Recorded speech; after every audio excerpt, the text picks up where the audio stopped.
Tutorial ini akan mengajar anda cara untuk refund kembali duit yang berada di dalam jimat kredit.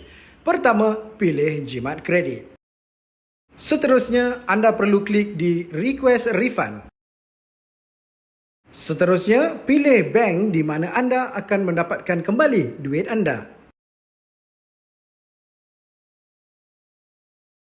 Kemudian, masukkan nama pemegang akaun. Seterusnya, letakkan nombor kontak anda dan juga nombor akaun anda.